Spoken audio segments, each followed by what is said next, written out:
Look at this building. A burger, a logo, a queue, a price on a screen. That's what your brain registers. That's all it's supposed to register. But this is not really a burger company. And this is not really a video about McDonald's. This is a story about a very specific kind of person. The kind who walks into a room and sees what everyone else missed. Not the product on the shelf, the system behind the shelf. Once you learn to see it, you can't unsee it. You start noticing the same trick everywhere. In brands, in jobs, in cities, in apps, in the way money moves, in the way you make choices without realizing it. Most people stay on the surface their entire lives.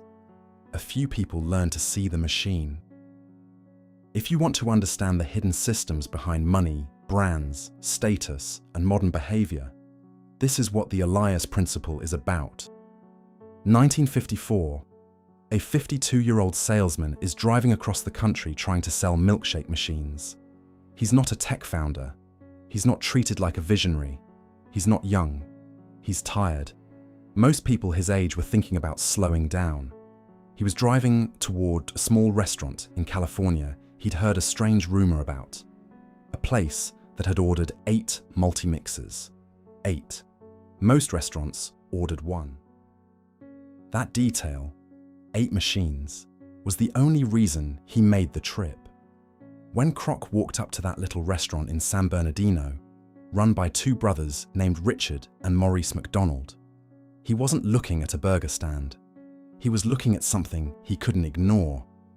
So why do we remember Ray Kroc and not the brothers who built it?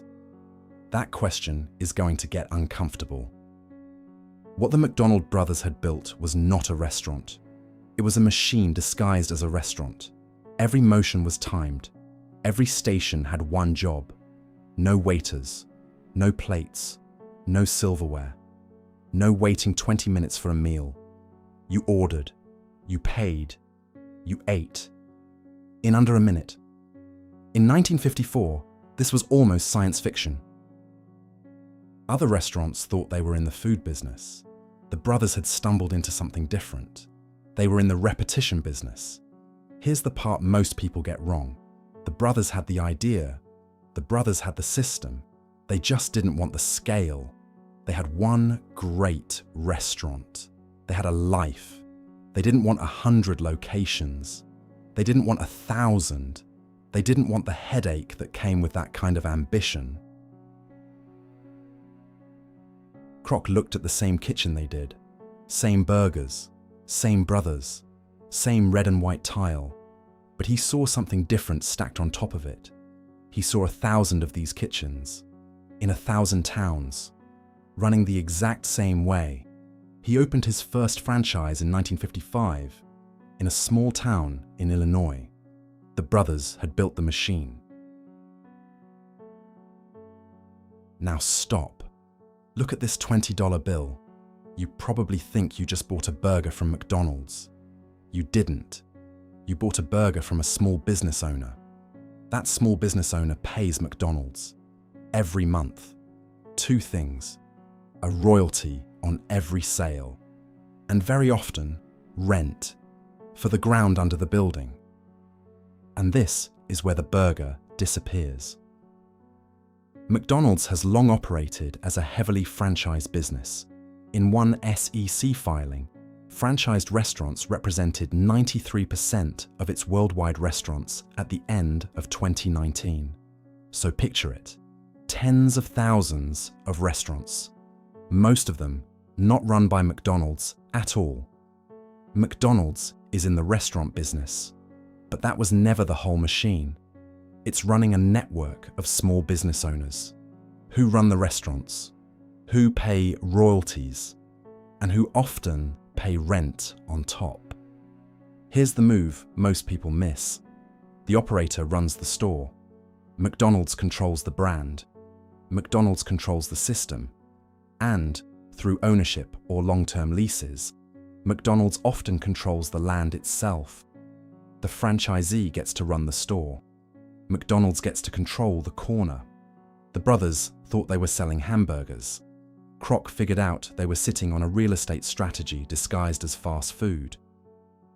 But once you see this layer, McDonald's stops looking like a restaurant.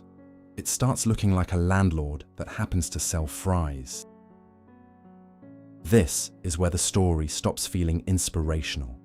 Because if Ray Kroc was a visionary, he was also a man who understood something the brothers didn't. In business, the person who sees the bigger system usually ends up owning it. In 1961, Kroc bought the company from the McDonald brothers outright.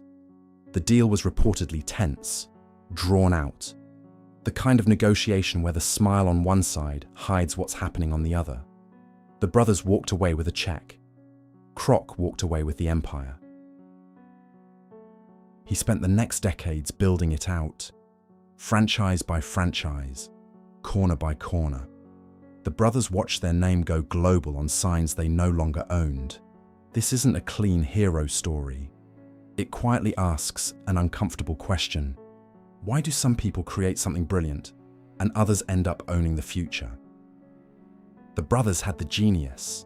Kroc had the lens. The brothers wanted a good life. Kroc wanted a system. Neither of them was wrong, but only one of them wrote the future of fast food. Every system built at scale leaves a shadow. Winners, casualties, people who taught you everything then watched you walk past them. Ambition, at scale, is never tidy. Jump forward decades. You'd think a company this big would just keep doing the same thing. Sell burgers, open stores, collect royalties. But McDonald's kept doing something stranger. Once you understand the pattern, the modern campaigns stop looking random. They start looking like the same machine wearing new costumes, same logo, different machine. In Finland, McDonald's partnered with a fashion label called Vane. They took old employee uniforms, the kind nobody would ever call cool, and turned them into a limited collection, tied to employees, distributed through raffles, photographed like luxury streetwear. That's not a fashion campaign. That's a status system disguised as fashion. Suddenly, working at McDonald's didn't feel embarrassing. It felt like being inside something. Recruitment problem. Solved sideways. Then there was WcDonald's. For decades, anime fans had quietly parodied McDonald's as WcDonald's. Flipped same fries. Same vibe. A joke that lived inside the culture. Most companies would have ignored it. Some would have sent lawyers. McDonald's made it real. They partnered with anime creators, including Studio Pierrot. They released branded packaging. They turned a fan joke into a worldwide event. The fans built the joke. The fans built the affection. McDonald's didn't create the culture. It saw the system inside the culture fan meme affection that could be turned into branded distribution and stepped into it before anyone else. Same move Kroc made in 1954. He didn't invent the kitchen. He saw a system in someone else's kitchen. 70 years later, the company is still doing it, just on different layers. And this is where the story becomes less about McDonald's and more about how power works. When most people look at a successful business, they look at the product, the burger, the app, the shoe. They ask, what should I sell? It's the wrong question. The better question is the one Kroc asked when he walked into that little restaurant in San Bernardino.